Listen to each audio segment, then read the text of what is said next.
민주당 쫄리십니까? 쫄리면 집니다. 많이 쫄리시죠? 독립운동가 후손으로 알고 있는데 노동운동가 김문수를 상징하는 키워드입니다. 본 의원이 에스크로제를 도입하자고 했는데 의장님 뭐 하십니까? 예? 뭐 막 소리 지르고 이러는데 의장님 좀 제재 좀 해주세요. 하세요? 네, 하세요. 민주당 쫄리십니까? 쫄리면 집니다.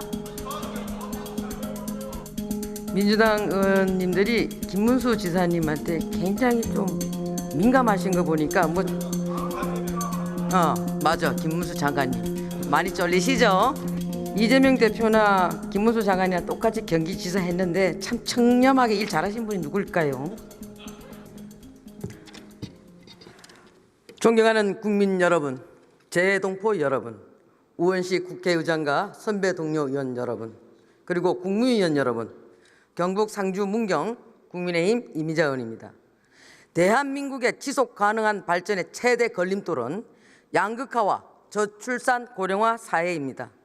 70년대에서 90년대 산업화는 성공하였지만 사회 양극화, 특히 소득 불평등을 제때 해소하지 못하였고 고용 형태, 세대 간, 계층 간 갈등 심화로 지속 가능성이 위협받고 있습니다.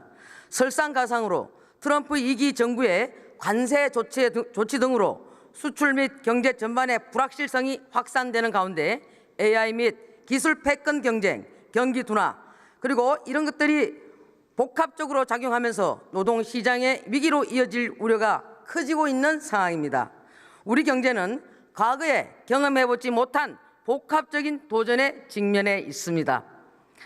위기가 다가올 때 가장 큰 피해자는 결국 청년, 비정규직, 플랫폼, 프리랜서, 미조직 노동자 등 노동약자입니다.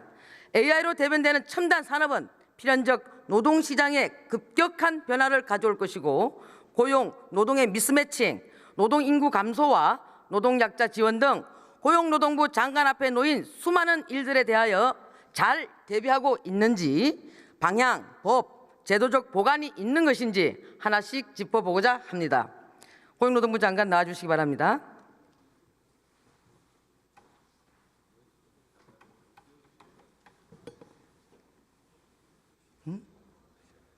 김동완님, 그래 보여요? 뭐 그럴 수도 있죠. 그럼 안 돼요? 장관님, 네. 김동완 의원님이 장관님 너무 띄워준다고 그러네. 예, 장관님, 우리나라에서 가장 심각한 문제가 소득, 노동, 산업, 지역과 같은 양극화와 저출산 고령화 사회라는 것에 동의하십니까? 예, 동의합니다. 그렇다면 고용노동부 관점에서 봤을 때 네. 노동과 소득에 대한 양극화의 근본적인 원인 딱 두 가지만 꼽으라고 한다면 어떤 것이 있을까요? 우선 대기업과 중소 영세 자영업 사이의 격차가 있고요. 두 번째는 정규직 대기업 공무원 이쪽은 좀 과잉 보호가 되고 있고 반면에 청년 여성 또는 영세 비정규직들은 좀 너무 과소 보호가 되고 있다고 생각합니다. 그렇습니다. 대기업과 중소기업 간의 격차가 굉장히 크게 벌어지고 있고 또 정규직 중심의 노조 활동, 즉 그 임금 격차 해소와 고용 형태 개선을 위해서 노동부 장관으로서는 좀 할 일도 많이 있지 않겠습니까? 네. 그럼에도 불구하고 민주당은 지난번 장관 청문회 때 일제 식민지 시대 국적 관련 장관님의 발언을 빌미로 해서 한노위 국정감사와 전체의 참석을 막았습니다. 제가 알기로는 장관님은 독립운동가 후손으로 알고 있는데 친일파라는 비난이 있는데 여기에 대해서 어떻게 생각하십니까? 예, 뭐 저는 어릴 때부터 저희 그 조상께서 임진왜란 때 의병장으로 순국을 그 임진왜란 당해에 전투에 나갔다가 순국하셔서 나라로부터 한성부 판관이라는 그 증직을 받고요. 조선시대 때부터 하셨군요, 그죠? 예, 서원에도 또 배향돼 있습니다. 그리고 을사조약에도 반대하는 을사오족 참수를 주장하면서 저희 정조 할아버지께서 중추원 의관을 하시다가 사직하고 상소를 내서 상당히 고초를 겪어서 저희는 일제시대 내내 큰 고초를 많이 겪은 집안입니다. 일제시대 때도 독립운동을 많이 하셨죠, 선조들이. 예, 그렇습니다. 예. 당시에 국제보상운동이라든지 이런 데도 참여를 하고 해서 저희는 일제시대 완전히 몰락한 집안이 됐습니다. 일제시대 때 몰락하셨다고요? 아이고, 예. 그리고 김문수 장관님을 딱 이렇게 김문수라는 이름을 딱 떠올리게 되면은 위장 취업, 수배, 학적 제적, 투옥, 해고 등 그 노동운동가 김문수를 상징하는 키워드입니다. 그래서 기득권과는 거리가 멀고 아주 청렴하다라고 많은 국민들이 생각하고 있습니다. 이러한 장관님을 민주당은 약자에 대한 차별과 혐오 발언으로 국민과 노동자들의 희망을 짓밟았다라고 이렇게 하면서 한노이 전체 회의에 나오시는 것을 막고 막 그러는데 여기에 대해서 어떻게 생각하십니까? 예, 그 점은 우리 국회 환경노동위원회 업무와 관련되거나 저 개인의 도덕성에 관련된 것은 아무리 질타하셔도 제가 다 그걸 응답해야 되고 또 제가 밝히고 답변해야 될 책임이 있습니다만은 그렇지 않은 부분에 대해서는 저는 저 나름대로 또 거기에 맞게 의원님들 질책이나 또 질문에 답을 해 오고 있습니다. 전태일 열사 기념회 사무총장 역임하셨죠? 예, 제가 전태일 기념사업회를 처음 만들고 만드셨습니까? 사무국장을 했습니다. 훌륭하십니다. 이관 목사님을 모시고 회장님을 모시고 제가 사무국장을 했습니다. 전태일 열사 어머니이신 우리 이소선 여사님께서도 문수는 내 아들이다라고 하셨다는데 어떤 사연이 있습니까? 우리 전태일 동지가 돌아가시고 난 다음에 그때 제가 1학년인데 매우 충격을 받고 그 다음에 제가 댁으로 선배님의 소개로 그 판잣집 바로 지금 쌍문동 208번지 전태일 선배가 지은 그 판잣집으로 찾아뵙고 노조 간부들과 그 가족들에 대해서 계속 한자라든지 이런 당시 잘 모르셨기 때문에 한자나 이런 걸 가르쳐 드리면서 전태일 선배께서 하시던 대학생 친구가 나에게 있었다면 하는 그 대학생 친구 중에 한 사람으로서 그 노조 간부와 또 유족들에 대해서 제가 좀 도움을 드리려고 노력한 적이 있습니다. 그래서 그런 친분이 있으셨군요. 네, 그래서 저는 어머니 돌아가실 때까지도 계속 제가 도지사 할 때도 도지사 공간에 모셔서 말씀을 듣고 늘 가깝게 지냈습니다. 지금 여기 계시는 우리 야당 의원님도 그렇게 말씀하시는 분들도 많이 계시고 또 밖에 계시는 분들도 그런 말씀하신 분들이 있던데 한때는 혁명을 꿈꾸다가 전향하였다고 해서 이 좌파 진영에서는 변절자, 대신자, 수구, 거구라는 비판이 있는데 동의하십니까? 예, 제가 이제 혁명을 하려고 했던 것은 사회주의 혁명이었는데요.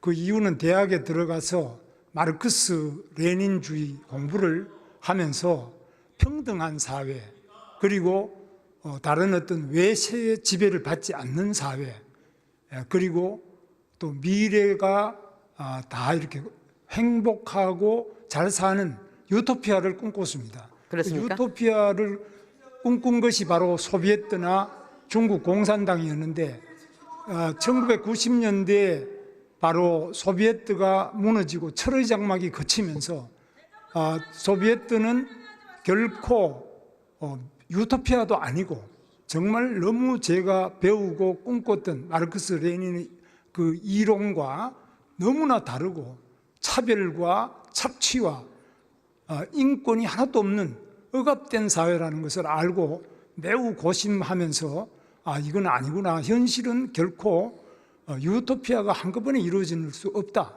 그래서 차근차근하게 유토피아로 점진적으로 접근해야 된다. 이렇게 해서 자유민주주의 시장경제를 신봉하게 되었습니다.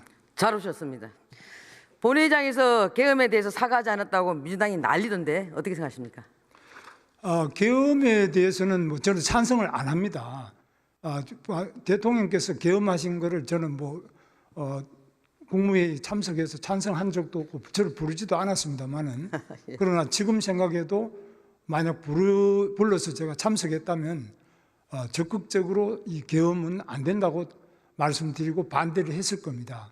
그러나 이제 이 계엄이 내란이냐 하는 부분은 그는 법원에서 판단을 내릴 것으로 보고 있습니다. 저는 이 계엄은 내란이라든지 이렇게 바로 계엄은 내란과 같은 것이다라는 이런 정의에 대해서는 동의할 수가 없습니다. 그래서 헌재에서 판단할 거다 이거죠. 헌재가 아니라 그거는 사법적인 그 법원의 판단이 아니겠습니까? 헌재에서는 계엄이 내란이냐 하는 부분은 다루지 그건 않는 이제 것으로 제가 형사재판 할 테고요. 네. 또 헌재에서도 따로 판단할 것이니까 계엄은 잘못됐지만은 그렇다고 해서 그걸 갖다 내란이라고 등식 이고를 시킬 수는 없다 이거죠. 그러니까 내란 범위나 내란 수괴나 내란에 대한 선전 홍보를 한다라고 하는 것은 이것은 법률적 범죄 행위이기 때문에 그 부분은 우리 헌법에 나와 있는 것처럼 유죄 판결이 확정되기 전까지는 그런 말을 함부로 하는 것은 인권 침해로 생각합니다. 네, 장관께서는 청년 노동 운동가 김문수로서 약자에게 또 약자로 인해서 약자를 보면서 피와 땀과 눈물도 많이 흘려봤고 약자들의 아픈 마음을 누구보다도 공감할 수 있는 능력이 저는 뛰어나다고 생각합니다. 그 마음 변함없으시죠? 예, 저는 이 약자들 특히 전태일 평화시장의 시다라고 하죠. 어린 견습공, 저도 견습공 출신입니다만은 그리고 광주 대단지 당시 성남이죠. 청계천에서 철거된 그 판자촌 빈민 그리고 또 한센인들 이런 가난하고 약하고 또 손가락이 다 잘려 나가는 이 산재 환자들 이런 분들을 보면서 제 청춘을 보냈고 또 그분들의 그 삶을 외면하는 것은 제 삶에 대한 또 인격에 대한 배반으로 생각하기 때문에 저는 그런 것은 절대로 제 살아있는 동안에 이분들을 위하는 것이 저의 인생의 사명으로 생각하고 있습니다. 자, 화면 한번 봐주십시오. 대우조선해양 그 하청지의 지부장이 가로 세로 높이가 각 1m인 새창살에 자기 자신을 스스로 가두고 이대로 살 수는 없지 않습니까? 라며 처우 개선을 요구했습니다. 같은 회사에서 근무하면서 누구는 산삼 뿌리 먹고 누구는 무 뿌리 먹어야 되냐? 저도 생각이 같습니다. 이제 이런 문제는 해결해야 되지 않겠습니까? 그렇습니다. 이 하청업체의 이런 유치한 지부장이죠. 이런 극적인 시위를 했습니다마는 이런 같은 사업장에서 일하면서 지나친 격차 그리고 인격적인 차별 이런 것들은 좁혀 나가 한꺼번에는 못 고치지만은 꾸준하게 좁혀 나가는 노력을 할 책임이 우리 정부에도 있고 우리 기업에도 있고 우리 사회 모두가 함께 노력해 나가야 되고 해야 될 첫 번째 과제로 생각합니다. 아유, 예, 맞습니다. 그리고 5인 미만 사업장이 지금 근로기준법을 많이 적용을 제외하고 있지 않습니까? 네. 저는 이 부분은 굉장히 모순적인 상황이라고 생각합니다. 그런데 아이러니하게도 근로기준법을 개정하면 개정할수록 더 격차는 커지고 있고 300인 이상 사업장 노동자들에 비해서 임금도 절반밖에 되지 않습니다. 누가 5인 미만 전문직이 아니다면은 5인 미만 사업장에서 근무하고 싶은 사람 누가 있겠습니까? 그런데 국가가 이것을 대놓고 차별하고 조장하는 것이라고 저는 생각하고 있고 이것을 해결하지 않고서는 이거 양극화해서는 어느 도단이라고 생각합니다. 이제는 해결해야 되는데 문제는 이제 소상공인협회에서는 절대 반대하고 있습니다. 이 부분에 대해서 장관님은 어떻게 생각하고 계십니까? 5인 미만에게 근로기준법이 적용되지 않는 이 작은 기업에 다닌다고 해서 작은 자영업에 다닌다고 해서 근로기준법 자체가 원천 적용이 안 되는 이런 나라는 대한민국밖에 없습니다. 제가 조사해 본 바로는요. 그래서 우리 대한민국이 선진국에 들어와 있다고 하면서 5인 미만 근로자에게는 유독 눈을 돌리지 않고 보호하지 않고 여러 가지 이유를 대서 아직 때가 아니다고 하는데 저는 이 부분에 대해서 더 이상 미뤄서는 안 된다고 생각하고 이 부분을 극복하기 위해서 제가 노동조합의 지도부에도 많이 호소를 해보고 또 정부에도 많이 호소를 해보는데 첫 번째는 이 정부의 책임이 제일 큽니다. 그리고 우리 사회 전체 지도층이 함께 해결해 나가야 될 가장 시급한 과제로 생각합니다. 그게 바로 지금 하신 답변을 실현시킬 수 있는 사람이 바로 김문수 장관입니다. 인정하십니까? 네, 저는 하여튼 최선을 다해서 노력하는데 여러 가지 지금 경제가 너무 어렵기 때문에 자영업이 그러지 않아도 폐업을 많이 하고 있어서 이 부분에 대한 실태 조사를 지금 우리 고용노동부가 중심이 돼서 각 연구원, 협회, 예를 들면 요식업협회와 미용협회 또 다른 여러 가지 소상공인들 협회와 공동으로 조사하고 또 대책을 어떻게 한꺼번에 못 고치니까 순차적으로 해결해 나갈 것인가에 대해서 진지하게 현장 실태 조사를 바탕으로 한 노사 간의 대화와 노사뿐만 아니라 실제로 조직되지 아니한 그 자영업자 단체와 또 그 자영업자 일하는 각 그 자영업 부분에 일하는 5인 미만 근로자들 함께 머리를 맞대고 논의하면서 해결해야 된다고. 반드시 해결할 의지가 있다 이 말씀이신 거죠? 그렇습니다. 그다음에 이제 눈이 많이 오는 날 배달길에 미끄러져도 다시 오토바이를 타야 하고 또 대리운전 중에서 고객들에게 폭행에 시달려도 하소연할 곳이 없는 대리운전 기사들도 계시고요. 노무를 제공했지만 제대로 대금을 받지 못하는 프리랜서들도 많이 계시고 통역료를 3개월 또 늦게는 1년 이상 지난 후에 받거나 받지 못하는 통역사들 이런 분들이 일하면서 갖는 부당한 대우에 대해서 문제 제기할 창구조차 마련되어 있지 않다라고 하고 있는데 이제 이런 부분도 국가가 책임져야 되지 않겠습니까? 그렇습니다. 이런 부분이 이제 프리랜서 플랫폼 노동자인데요. 이 부분은 우리 존경하는 이미자 의원님께서 대표 발의해서 노동약자 보호 지원법을 발의해 놓으셨기 때문에 그 부분이 통과가 된다면 이 플랫폼 프리랜서 노동자들도 보호가 되고 이번에 MBC의 오 요한나 씨처럼 그렇게 불행한 일을 당하는 분들도 도중에 분쟁이 있으면은 노동위원회 중재조정위원회를 만들어 가지고 해결해 드릴 수 있기 때문에 여러 가지 권익이 보호될 수 있다고 봅니다. 과거 문재인 정부에서도 이 노동과 소득 관련된 양극화에 대해서는 문제의식을 갖고 있으셨습니다. 그래서 그것을 좀 해결하겠다고 해서 검증되지 않은 소득주도 성장을 앞세워서 최저임금 대폭 인상하고 비정규직 제로화 추진했습니다마는 결과적으로는 청년들은 4시간짜리 알바를 전전하게 되었고 오히려 아이러니하게도 실업률은 더 증가하고 비정규직은 역대 최대 증가를 했습니다. 또한 최저임금 효과도 고소득층에만 집중되는 부작용만 만들었는데 또 결국 하다 안 되니까 통계 조작까지 했습니다. 이런 급진적인 정책이 실패했기 때문에 이런 것은 반복해서는 안 된다. 어떻게 생각하십니까? 네, 문재인 대통령 때 한 여러 가지 노동 정책 중에 긍정적인 부분도 있습니다만은 뜻은 좋았는데 방금 의원님 말씀하신 것처럼 처음에 정책의 의도와는 다르게 결과적으로 더 어려운 사람들을 늘린다든지 더 어려운 처지로 빠뜨리는 그런 결과도 없지 않다고 생각합니다. 그런 부분을 찾아서 우리가 해결해 나가야 된다고 봅니다. 아무리 급해도 급진적인 정책은 오히려 더 역설적인 효과를 갖고 올 수도 있다라는 것이죠. 뜻하지 않은 부작용이 항상 올 수 있다고 저는 생각합니다. 그러니까 이제 이재명 대표와 더불어민주당은 이런 노동소득 양극화 해소를 위해서 노란봉투법 또 일하는 사람 기본법 전번에 보니까 주 4일제 근무 같은 것으로 해결한다고 합니다. 노란봉투법은 사업주와 노동자가 어떠한 고용계약이 없음에도 불구하고 사업주에게 월급을 올려다는다거나 또 안 주면 365일 파업할 수 있게 하고 불법 행위를 했다 하더라도 손해배상을 청구할 수 없게 합니다. 장관께서는 이런 부분들이 이재명식 노동정책이 노동자의 눈물을 닦아줄 수 있을 거라고 생각하십니까? 노란봉투법은 이미 여러 번 통과가 돼서 또 제2 요구를 해서 지금은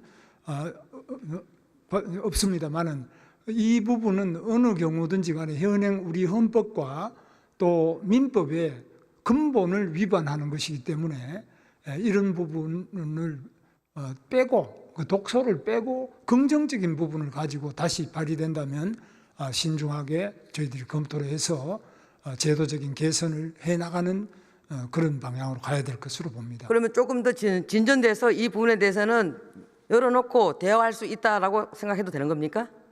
예, 이 이제 취지는 노란봉투법의 취지는 약자 보호를 하자는 거 아니겠습니까? 맞습니다. 그 중에 하나가 우리 존경하는 의원님께서 발의하신 것은 노동 약자 보호 지원법이 또 있고 네. 또 이제 노란봉투도 있고 여러 가지가 아니겠습니까? 그런 것 중에서 현실적으로 가능한 부분을 머리를 맞대시고 여야만이 아니라 또 노사 당사자와 연구자, 실태조사 이런 걸 통해서 하나하나씩 차근차근하게 앞으로 나가야 된다고 봅니다. 지난번 이재명 대표가 주 4일제 근무제를 도입하자라고 얘기를 했는데 근로시간 단축하면 뭐 환영할 일입니다. 다 환영할 일이죠. 그죠? 그러나 근로시간을 단축했을 때 이 임금 보전을 했을 경우에는 생산성이 그만큼 올라가지 않기 때문에 사업주들이 사업을 기피할 거란 말입니다. 그리고 또 임금 보전을 해주지 않으면은 결과적으로 노동자들이 임금이 감소되기 때문에 감액되기 때문에 투잡을 뛰어야 돼요. 그렇지 않습니까? 이 부분에 대해서는 오히려 노동 양극화를 더 격차를 벌리는 형국이 될 텐데 장관님 어떻게 생각하십니까? 실제로 지금 4일제를 이미 하고 있는 데도 있습니다. 그런 소수 기업이지만 하고 있는 데도 있고 또 어떤 기업은 할 수 있는 데도 있을 겁니다. 지금 안 하지만. 그러나 그걸 하게 되면 문을 닫아야 되는 데도 상당히 많을 수 있습니다. 그래서 이 부분은 지금 현실 자체가 어느 상태에 있는지를 보고 해야지 일률적으로 모두 언제부터 다 주 4일제를 한다 이렇게 했을 때는 많은 그 부작용 4일제를 하자는 근로시간을 단축해서 여가시간을 늘리고 행복하게 하자는데 오히려 행복은 고사하고 일자리를 잃어버리는 이런 결과가 얼마 오는지 이런 것을 종합적으로 봐서 추진할 필요가 있다고 봅니다. 일률적으로 바로 급하게 4일제를 하자 4.5일제를 하자 이렇게 할 때는 현재와 같은 경제적인 아주 공공한 시기에는 많은 폐업 도산을 가져올 것으로 보고 있습니다. 저도 그게 동의합니다. 지금 이제 시급한 노동 현안에 대해서 몇 가지 말씀드리겠습니다. 지금 임금 채권 문제로 인해 가지고 많은 노동자들이 눈물을 흘리고 있습니다. 여기에 대해서 대안과 대책이 있으면 말씀해 주시기 바랍니다. 임금 체불에 대해서는 이 부분은 제일 중요한 점이 체불 임금의 40% 이상이 퇴직금입니다. 가보면 그래서 이 퇴직금을 퇴직연금으로 해서 회사 안에 가지는 게 아니고 회사 바깥에 금융기관이나 자산운용사에다가 미리 하면 이 퇴직금 40%만큼 줄일 수 있고 두 번째는 대지급 제도 같은 것도 조금 더 강화를 해서 회사가 망해서 못 돈을 갚는 지금 또 대우 위니아라든지 뭐 큐텐이라든지 여러 대형 체불임금 업체 많습니다. 이런 부분에 대해서도 국가가 가만히 집에 있는 사람한테도 전 국민에게도 25만 원 주자 그러는데 예. 자기가 일한 거를 못 받는 데는 맞죠. 먼저 줘야 안 되겠습니까? 아, 그렇습니다. 그래서 예. 저는 일한 사람들이 일하고 돈 못 받는 부분은 국가가 책임지고 먼저 갚아드리는 것이 돈을 지급하는 것이 우리 국가가 해야 될 일로 생각합니다. 저는 김문수 장관님이 방금 그 말씀을 믿습니다. 본 의원이 에스크로제를 도입하자고 했는데 의장님 뭐 하십니까? 예? 뭐 막 소리 지르고 이러는데 의장님 좀 제재 좀 해주세요. 하세요. 예? 네, 하세요. 민주당 쫄리십니까? 쫄리면 집니다.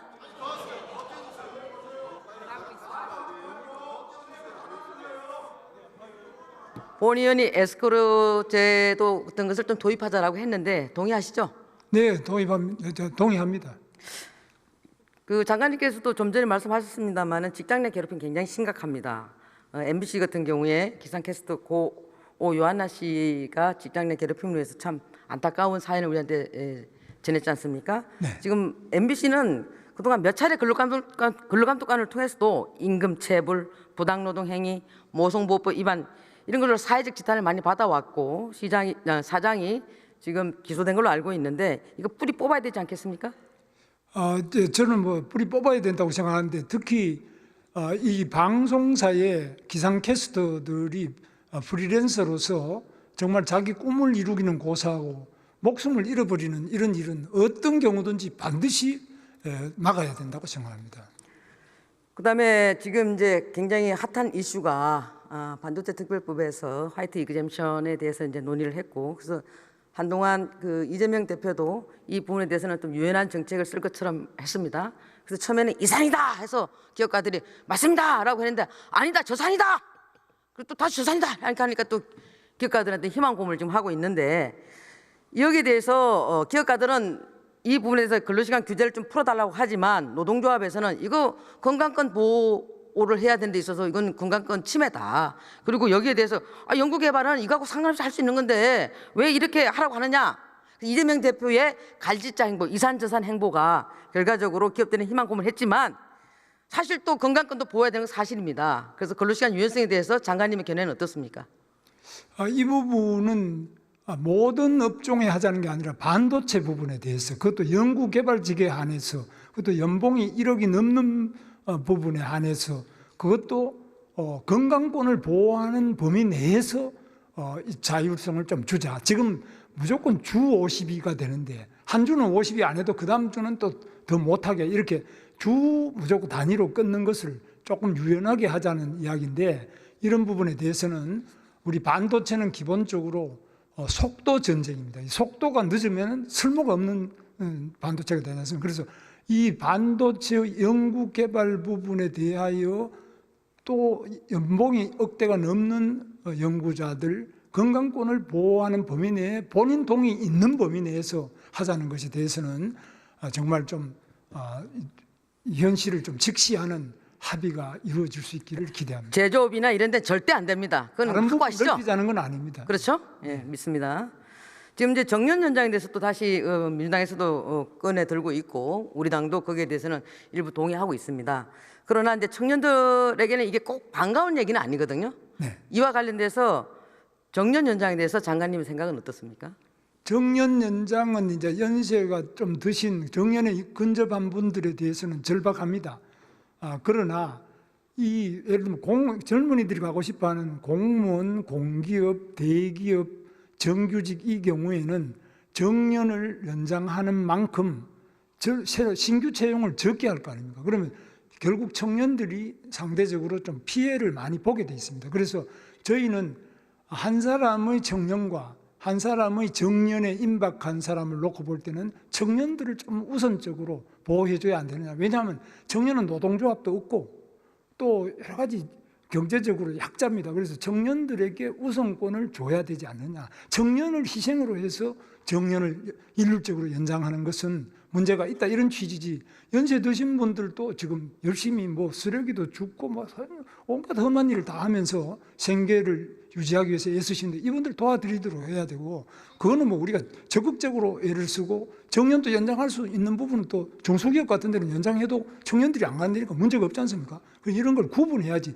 일률적으로 정년을 60세에서 65세로 늘린다든지 이렇게 할 때는 많은 부작용이 일어난다 이런 취지입니다. 그래서 우리는 연세 드신 고령자도 보호하면서 청년도 취업을 문을 열어줘야 되기 때문에 매우 어려운 정책이라고 생각합니다. 청년들에게 하고 싶은 말씀 있으면 해주시기 바랍니다. 우리 청년들이 어떤 경우든지 절망해서는 안 되는데 우리 절망한 청년들이 많이 있습니다. 그래서 우리가 적어도 청년들이 일자리는 못 구하더라도 절망해서 스스로 세상을 떠나는 이런 일이 없도록 저희들은 우리 고용노동부에서도 쉬었음 청년 지금 41만 명으로 통계에 나왔습니다. 이 쉬었음 청년부터 적극적으로 맨투맨으로 저희들이 그 인적 사항과 연락처를 가지고 올해부터 적극적으로 접근해서 이 청년들이 절망하지 않도록 희망을 가지고 노력할 수 있도록 최대한 도움을 드리려고 하고 있습니다. 끝으로 장관께서는 지금 노동약자뿐만 아니고 노란봉투법 그리고 또 5인 미만 사업장에 대해서 결과적으로 이분들이 또 사회적 약자 아니겠습니까? 산하청 노동자들도 마찬가지고 여기에 대해서는 장관께서는 지금 여러 가지 보관은 갖고 계시고 그분들 편에 서서 일하시겠다는 거죠? 그렇습니다. 네. 확고하시죠? 네, 그렇습니다. 그럼 그분들 위해서 한 말씀 해주시기 바랍니다. 그래서 우리 사회는 정말 열심히 일해서 한강의 기적을 이뤘습니다. 그 어떤 위대한 영웅에 의해서 이루어졌다고 이야기하지만 그러나 그 많은 국민들의 피와 땀과 눈물로 이루어졌습니다. 사실 저도 선거 처음 나왔을 때 악수를 해보면 다 손가락 없는 분이 그래 많아요.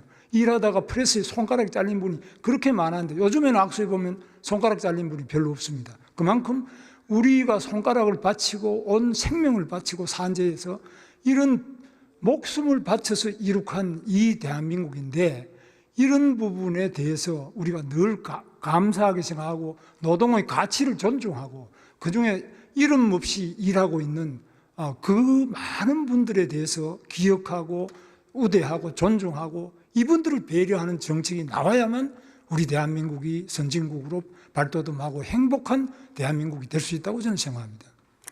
그 마음 변치 마시기 바랍니다. 네. 들어가시기 바랍니다. 네.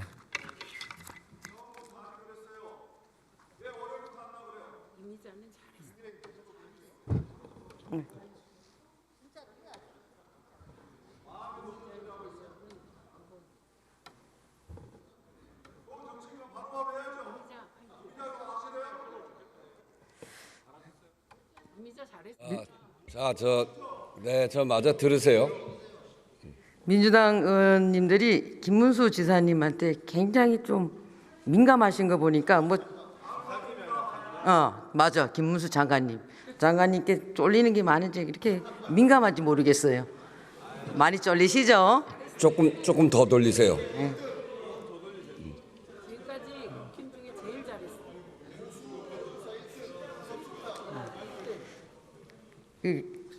이재명 대표나 김문수 장관이나 똑같이 경기지사 했는데 참 청렴하게 일 잘하신 분이 누굴까요? 존경하는 국민 여러분, 저도 젊은 시절 공장 현장 근로자부터 시작해서 힘든 노동자의 권리를 찾겠다는 일념으로 평생 노동운동에 몸담아 왔습니다.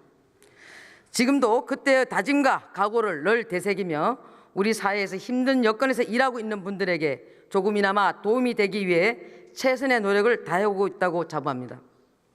이러한 각오를 가슴에 담아 국회에 들어온 후 지금까지 10년째 줄곧 노동 문제를 다루는 환경노동위원회에서 일하고 있습니다.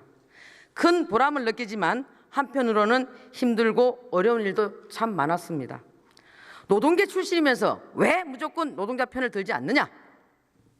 이미자 국회의원들이 변했다 등등 많은 질타와